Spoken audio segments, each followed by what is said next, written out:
This is the Detroit Sports Podcast Network.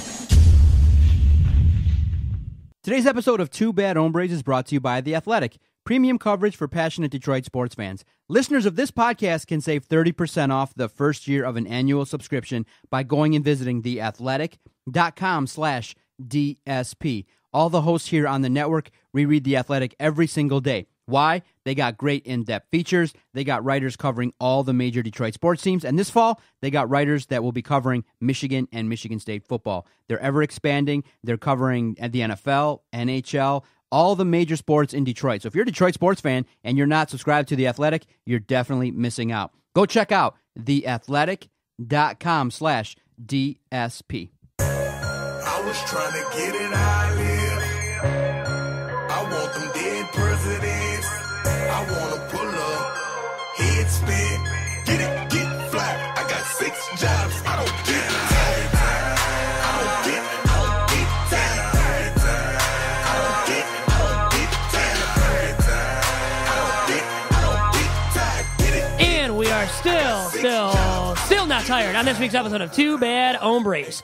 3 recordings down on the day in which we're recording this podcast. Last one here for Two Bad Hombres. I am your host, Vito Geronimo Chirk, along to my usual sidekick and broadcast partner in fun and in crime. That is the Doc from Doc and Jock, John Charles McElroon. John, how are you doing? Vito, welcome to the weekend. We got a jam-packed podcast. Lots of major sports news to talk about. And the first one, obviously, is going to be about social media. Now, throughout the course of this project, it's been interesting to talk about how people use social media, the way it's represented, how you can build your brand. But at the same time, we've also spent an equal amount of time talking about how you can destroy your brand with social media. And it's really interesting to talk about because on this week's episode, we're going to dive into what Braylon Edwards did last weekend. And partly it's due to the fact that he got inebriated, and to set the scene, in that Michigan was playing Notre Dame, a game that a lot of fans were tuning into, a game in which a lot of fans had a vested interest. They wanted to see that Michigan was going to come out and be competitive versus Notre Dame. Well, did that happen? No. The game took a turn for the worse, and many people, fans, were really highly upset, and they were really looking at what they were feeling and really reacting strongly to what was going on. Well, there's a difference between how fans tweet and then how media members tweet, and especially media members that went to the University of Michigan. Braylon Edwards is a storied player. He's a guy that's created memories for Michigan, obviously, versus Michigan State, with key catches, an integral wide receiver for that program. But an interesting aspect was, at the same time that the game was going on, a host here on the network, Adam Strozinski, went out to South Bend. And he's also trying to now build his brand and working his way into radio, has now earned his first radio job. So the interesting aspect is I am the social media director of the network. The majority of the tweets are me, as well as you as the assistant social media director of the network. The assistant to the social media director. You know what that's from, by the way? From The Office. Gotcha. Okay. So you do a lot of the work on social media because obviously I can't tweet 24/7. You see the tweets basically all day long, and we all know most of it's from me, but then there's some things that you sprinkle in terms of information, baseball, sponsorship stuff, and polls, and all that good stuff. A lot of the work you do has also helped the network. But an interesting aspect was Adam was going to go tailgate, and knowing that he's now starting a radio show, I messaged him and said, look, you're a media member now. Really, you got to pay attention to your brand. So I said, if you're going to go have a good time, turn off your phone. Don't be inebriated and tweet. And right? I said that to him, and he gave me permission to tell you guys that, as I specifically told him, don't get on your phone. And I said, and then as a joke, I said, if Michigan loses, just turn off your phone, because I'm going to send you a barrage of messages just to try. In the past, it has worked. He's gotten riled up, but he was very composed. He handled himself well, and that's why he's now a local media member. Whereas Braylon Edwards did not do that. And let's read this. He says, he tweeted out, and the part that's also egregious is that he deleted it. I mean, of course he had to once people started realizing, whoa, this is a little strong. But he tweeted, Ruiz is weak. Line is weak. Shea is scared. Fucking Michigan offense is so predictable. Michigan football is sadly one thing, trash. He tweeted late, and then it was deleted. So it's really unfortunate that a media member would tweet things personally. Now, the part that we're going to talk about and get into in the next segment here is what should the response have been from the Big Ten Network? Was it appropriate? Now, he went and deleted the tweets, but the first mistake that he made that we all can obviously definitely assigned to him is you don't get drunk and tweet. That's really kind of basic stuff, right? If you're going to drink and watch the game, don't act as a media member. Or if you are a media member, don't drink because you're on the clock. It doesn't make any sense for Braylon Edwards. Now, the other part is that if you want to say Michigan is trash, you can be critical. You can say the offensive line needs work. I mean, we did it on the latest edition of the Motor City Sports Rant. We said the offensive line needs to do a better job. But the thing that definitely caught the attention of his employer, the Big Ten Network, and everybody was the curse word in the tweet and the fact he used players' names directly, especially knowing the fact that his brother is on the team. All in all, a terrible decision by Braylon Edwards. That's why it resulted in him getting suspended from the Big Ten Network. The tweet was tone deaf. And you know what? Why even tweet it? So you were going to have to delete it anyways. He was inebriated. The thing is, once again, to your point, kind of, when you're inebriated, when you know you're drinking, going to live it up with alcoholic beverages, you put your phone away. You turn it off. You give it to somebody else. You just don't use it. You don't press send on Twitter too specifically. So if you have it on, don't go on Twitter and tweet something out when you're an employee of the BTN, of the Big Ten Network too, to make matters worse. So it makes Braylon look horrible doing that. And then to his alma mater, now you can be critical. You can critique the performances of the O-line, of Cesar Ruiz and others, and because they didn't look sharp and they weren't ready, critique them, critique the heck out of them because they deserve to be critiqued and to be criticized. And I have no problem with that because you don't want to see him be biased, too, because he donned the maize and blue at one point. It was one of the best wide receivers in Michigan football history. I want to see him critique because that's his job for BTN. But when you know you're an employee of a network that covers the Big Ten, that covers Michigan athletics, you can't do what you did on Saturday night. And you can't be drinking and tweeting. Like drinking and driving, don't drink and drive, don't drink and tweet. And if you drink and tweet, well, you have the right to be suspended. You're bound to be suspended, as he was, and maybe he loses his job now. Sad but true, but the repercussions of him doing what he did, being inebriated and tweeting what he did and using the F-bomb, well, it could get you fired, ultimately, Doc. But now here's the other side of the coin, okay, because I put up a poll question presented by Tap and Barrel Grill, a great bar out there in Shelby Township between 22 and 23 Mile and Van Dyke. I tweeted out and I put up a poll. It said, should Braylon Edwards have been suspended from the Big Ten Network? Already, I thought it might sway a little bit heavier toward yes, but 47% of the people that voted said no, it's a First Amendment issue. He should have the right. Now, it does go to the fact that our fans are a little bit more salty and things like that, and I agree that some of the content of his tweet is okay, but I do believe that he was out of line personally attacking kids. These are, 17 to 22-year-old young men. You don't say, use the word Cesar Ruiz is weak. That's not appropriate because that, can be also said a little bit more critically, a little bit more professional by saying Cesar Ruiz needs to do a better job guarding on the offensive line. That's all you got to say. You can call out a player by his name, but the thing that he did was he made it personal. When you say Cesar Ruiz is weak, that means he's not strong. That means you're questioning his manhood. And it opens you up to criticism saying, wait, where are you getting this info from? And if you paid attention to the Monday presser, Jim Harbaugh made it a point to say, this info is not coming from anywhere inside the building. And that was kind of a hint to say that Braylon Edwards' brother is not passing information to Braylon in a negative fashion. But all in all, major mistake by Braylon to tweet this. But why do you think a lot of people are supporting it? 47% say no. He has a First Amendment right to say it. Now, people have come out and said, look, it's not First Amendment. It's not the government trying to shut you down. The Big Ten Network is a public entity.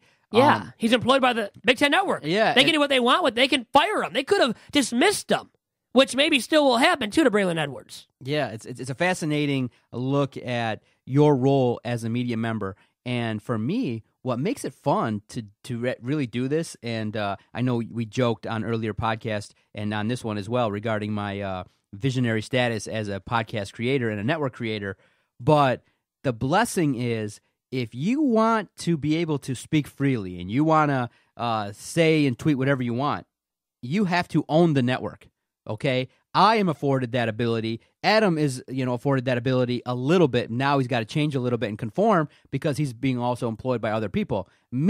Myself, I am afforded the opportunity to tweet in any manner that I want because I own the outlet. I am responsible. I'm the person behind it. So I don't answer to anybody. Now, anyone else like you, if you tweet something and it causes us to lose 8,000 followers in one day, we're going to have a talk because you've then directly hurt the brand. Wait, to lose 8,000 followers? That'd be incredible. Vito, what kind of tweet? I wonder what I have to produce. I might think about it. To lose 8,000 followers. It could be politically charged. You could go into race. Well, dropping the M-bomb or the F-bomb really quick. Yeah. You said that, Braylon calling Cesar Ruiz weak was like the worst offense from that tweet. Exactly. How about dropping the F-bomb? You can't drop the F-bomb. That was the biggest thing that stuck out to me. I don't swear, but even if you do cuss, you don't cuss when you're an employee of a network that covers Michigan athletics. And that was the subject of the tweet. The subject of the tweet is related to what you cover for your employer. So it makes no sense to drop the F-bomb. That gets you in hot waters right there. So even though you have the right to speak your mind as part of the First Amendment, I'm all for the First Amendment myself. But the thing is, when you drop the F-bomb, you're crossing the line for your employer. And the employer then has a right to suspend you, which it did, and I think rightfully so, in BTN's defense. Unfortunately, Braylon is a partner with the Big Ten. Yes. And that's different in that the blessing of this network is, I think, why we grew. People always say, how did you grow this? In that, we were sharp. We were very critical, we're unbiased, and we're both positive and negative. We have both supporters of Michigan and Michigan State. We presented information from both sides, critical and non-critical, of Michigan, Michigan State, and all the major Detroit teams. I think that's why we've been successful, is that it's as close to fair and unbiased as possible because we are fans. We do tweet similar things, and if you go check our timeline, it is a little bit sarcastic and in the attempts of being funny and humorous as a way to cover sports. But I don't think we personally attack. I don't think in the 80,000 tweets that I put out there, I personally attacked anybody. We've called people out. We've said that they've not been effective, that their game could definitely be improved, that other people could do the job better, but I don't think we've personally attacked. And unfortunately, you have to know that. You have to know that if you're a media member, you don't have 100% independent right to tweet from even your personal account. You can't do that. You can't. And look, you own Vito Jerome. You own that Twitter page, but if you tweeted something from there at me, or you tweeted something that was offensive or not right or that was not appropriate, you can't do that because you're hurting the brand. And like I said, if you want to be totally free, it's better to be me than it is to be Braylon Edwards, really, in the end, because I have no restrictions. I literally, if I lost 8,000 followers, so be it. You know what I mean? It's just me. I have other things going on. This is not my thing. I don't aspire really to get into it. If the opportunity presents itself, I'll look into it, but I'm looking to remain independent. I love the freedom. I love the fact that I can turn on the microphone. I can say, hey, Vito, we're scheduled to record 2 podcasts. Let's go to 4. And you're like, okay. And we just do it within the time frame. So I am afforded that ability. But if you're not the owner of the entity, you have to have restrictions. And it's fair. We all have restrictions. We all have someone to answer to. Like in the practice, I can't just show up 8 minutes late and do whatever I want. I have to answer to the clients. So you have to show restriction. And so for those that say Braylon Edwards has the right to say it, some of what he said was true. Michigan does need to do a lot better job. I don't think they're trash. I just don't think that they've lived up to the hype. I would have used a different word. But so all in all, from our talk, you really believe in what the Big Ten Network did. He's suspended indefinitely. Do you think he'll get his job back? I think he gets fired. Yeah. Well, because I think also him saying that he was inebriated, admitting to that, It was good he admitted that, right? It is good. And, it's bad to drag his name down this low to this level, but is he an alcoholic? He's had run-ins with alcohol, right, in the past where he's, I think, had a DUI. I don't want to just speculate all the troubles that he's had with alcohol, but I think he's been known as a drinker and too much of a drinker, and has gotten him in trouble in the past. Yeah. So the BTN knowing about this past maybe gave him a second shot, and now him doing this, it could get you fired. And honestly, if I was making a bold prediction, which is horrible to say, right, we're making a bold prediction about a guy's employment, I think he does end up getting fired, Doc. Yeah, it's. What do you think? Do you think he ends up getting fired? Yeah, there's been history of some issues with alcohol, I think, with the ticket, 97.1, in terms of his employment there. He used to be on there with Mike Valeni, the biggest shot in the world. And if you don't take advantage of that, you don't see a lot of people working with the ticket and then disappearing. It doesn't usually happen. Most of the hosts there have been there for a decade plus. Braylon went in there, and now he's not. He's gone. So it's one of those things where you got to be professional. And, you being a social media maverick and you're a guy that runs accounts, give people that are young and listening and maybe are starting accounts and maybe starting a website, what are the 2 or 3 best rules to run a social media account? Because for me, it's different. If you own the account, I would say be yourself and let it rip, because that's what we do. That's what I do to build it. But if you are somebody that's working for another entity and you're a social media director, what are 1 or 2 things that should be the gold standard rules of social media in terms of tweeting and things like that? Always think before you tweet. Think before you press send. Always. And don't post your nudes on Twitter.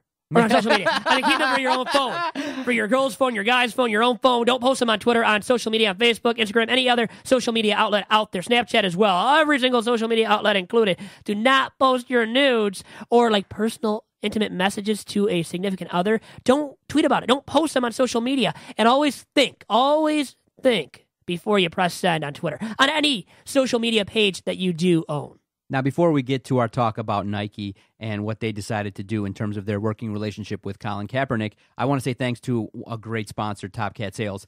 John Wengler and his leadership over there at Top Cat Sales has been amazing. Tell us, Vito, about Top Cat Sales. What do they bring to the table, and why have they been a great sponsor of the network? Well, top-notch custom Adidas apparel and other brands of apparel. The best of the best in the Midwest, you could truly say, about Top Cat Sales. Under John Wengler's leadership, we had his son on. Remember earlier in the week, that was great to have Jack Wengler on, former wideout at Michigan, and they will outfit you, once again, with custom Adidas apparel and the best of the best gear.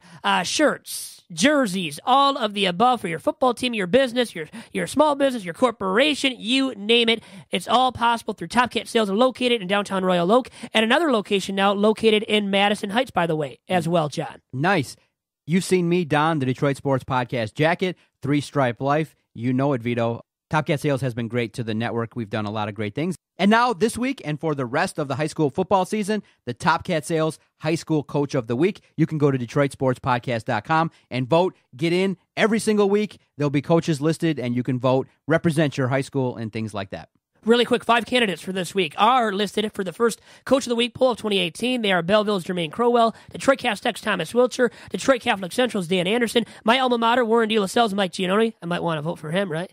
And then also Muskegon's Shane Fairfield. 5 candidates for the Coach of the Week, first poll of 2018. Check out DetroitSportsPodcast.com. And again, we thank great sponsors and supporters like Top Cat Sales. Follow them on Twitter at Team Top Cat. All right, Vito, we got to talk about it. Just as the NFL was about to start their season, they thought that this whole issue with the anthem and Donald Trump has started to subside. Obviously, to reset that, Donald Trump is not happy that the players are kneeling, started by Colin Kaepernick. And so Colin Kaepernick, whether you agree or not, is no longer part of the NFL. He's not on a roster. I don't think he'll throw another NFL pass. I may be wrong, but I don't think that the league owners believe in his talents, and they don't want the noise surrounding what goes on with Colin Kaepernick. Now, the issue has kind of taken this whole situation with the anthem and the NFL and Donald Trump has kind of gone in waves, where it's really hot and talked about every single day, and then it subsides, and it kind of reared its ugly head again this year, and then it's just subsided. But earlier in the week on Monday, holy cow, Nike took a stand. And they said, look, we've worked with Colin Kaepernick since 2011, but we really haven't used him in any ads. So he's gotten money. He has gotten funds from Nike, but just hasn't been utilized. Well, that all changed on Monday, where they plastered his face on Nike ads saying, look, this man, he lost everything standing for something. And Nike has aligned themselves with Colin Kaepernick. And many people on social media went, uh-oh, you've now put this issue again in the forefront. And guess what, Vito? The NFL is a partner with Nike. They're a partner. They work with the NFL. And Nike is the official shoe of the NFL. And the NFL must be like, oh, no, this is not something that we can attest to. But we'll get into our personal opinions about it right now. But I give Nike, credit for having balls, because they had to have known that this was going to cause controversy, that this was going to cause issues. Now, whether you agree it was NAFTA related or not, but the day after, Nike lost percentages in, the market. They lost 2%, but they were already up, 29% this year overall. So they probably were prepared for a little bit of a hit. But in the end, Nike's so big, Vito, that, look, in the end, we can factually state that it's going to hurt business, okay? What that means is, let's say this year they were going to make $45 billion in profits, okay? If they make 39 or 40, while it affects the bottom lines, the shareholders are not going to be happy, you're still making $40 billion coming in. So they looked at that and said, look, we will make a stand and we will accept what happens. So it's not going to bankrupt Nike. Nike is one of the foremost shoe companies, Nike, Adidas, Under Armour. They are the biggest brands. Now, will it help Adidas a little bit? Probably, because there's going to be this anti-Nike sentiment. There are people that really don't forgive Colin Kaepernick, not really for the anthem.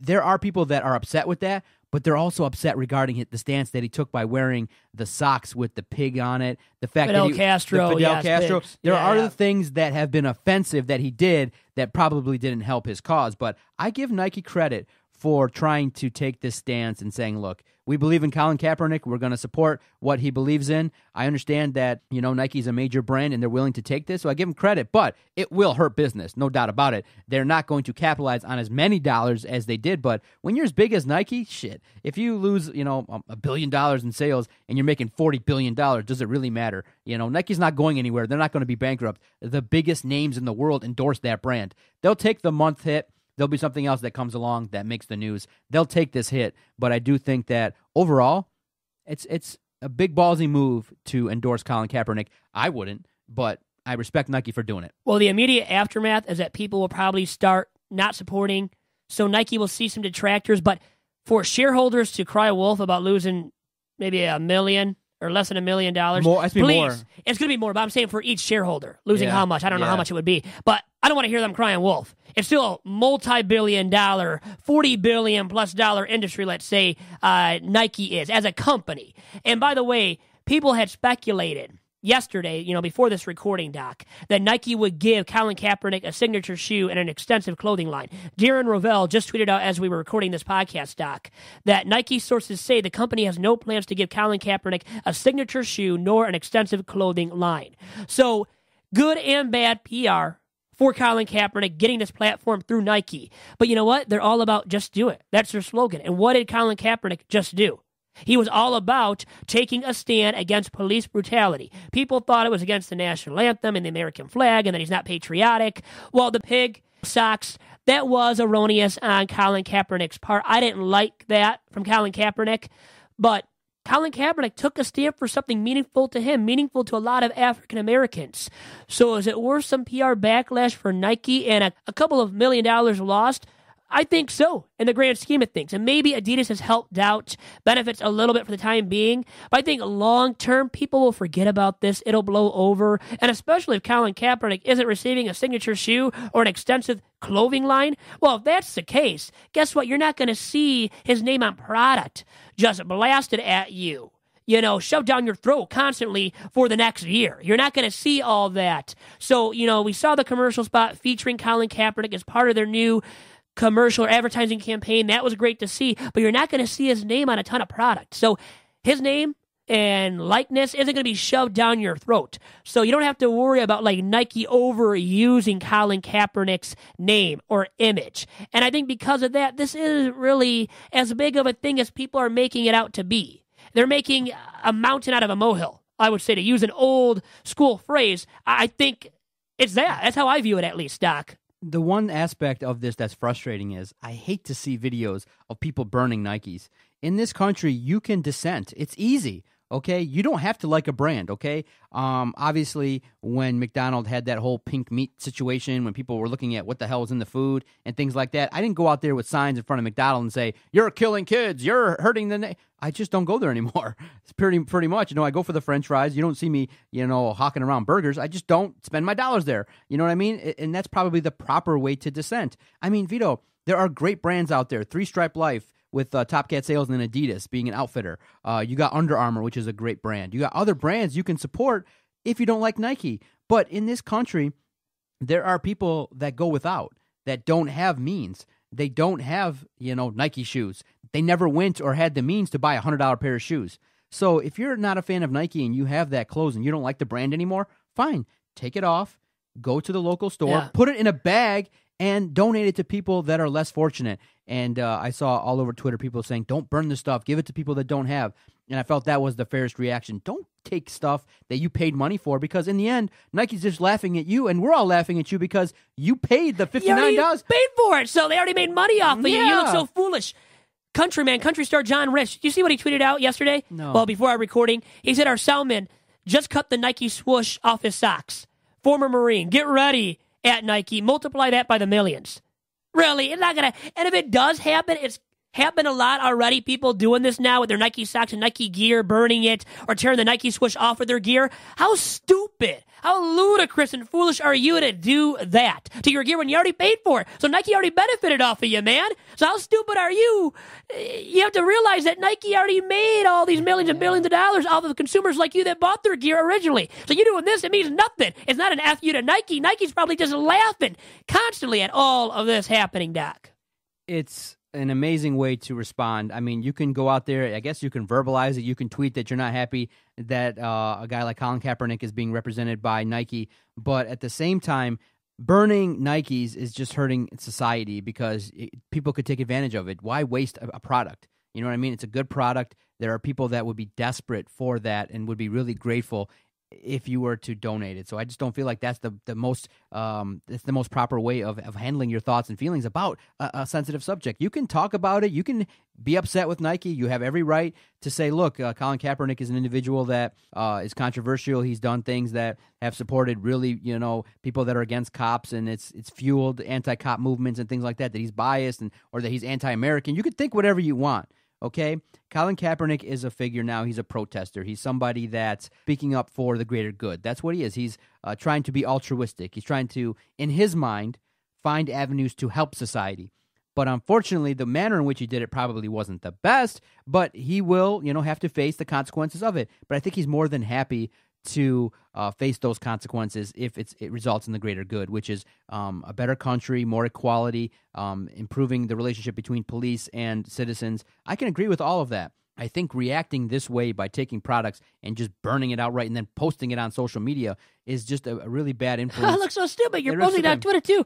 Do you even have a brain? Yeah. You not take your crazy pills? Yeah, it's a situation in which I think will be handled. Do you think it'll blow over? Do you think Nike will lose market share to the likes of Adidas and Under Armour because of this? Right now, in the immediate aftermath. Long-term, no, because once again, Colin Kaepernick's not going to have his own shoe, not going to have his own really apparel line and an extensive clothing line, as I already said. Darren Rovell tweeted out before this recording.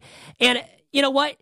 Colin Kaepernick is an activist, a social justice warrior. I don't think he'll ever be employed by another NFL franchise. Right. But I don't think he cares at this point. He has profitized off of this so much and made a name for himself so much, I don't think he even cares about the NFL employing him ever again. Going back to our topic in the first segment regarding a relationship between the Big Ten Network and Braylon Edwards, does the NFL have a right to go, hey, Nike, don't you think you should have ran this by us, being that we kind of have a stand, we have a lawsuit? There's a collusion thing going to court right now, right? Collusion lawsuit against the NFL and its owners. And yeah, Nike is doing this with Colin Kaepernick, the face of that collusion lawsuit. Funny note is that if you want more insight, Mark Garagos is the attorney for Colin Kaepernick. Well, Mark Garagos is super close friends with Adam Carolla, and they do a podcast together, a legal podcast, which is very funny as well. So they've been keeping everybody up to date every week on a podcast called Reasonable Doubt, where they break down cases and things like that. And Mark Garagos is a very close friend of Adam Carolla. So I've been in the loop regarding this whole case. And Mark Garagos is a celebrity lawyer, a guy that's been at the forefront of some major, major cases.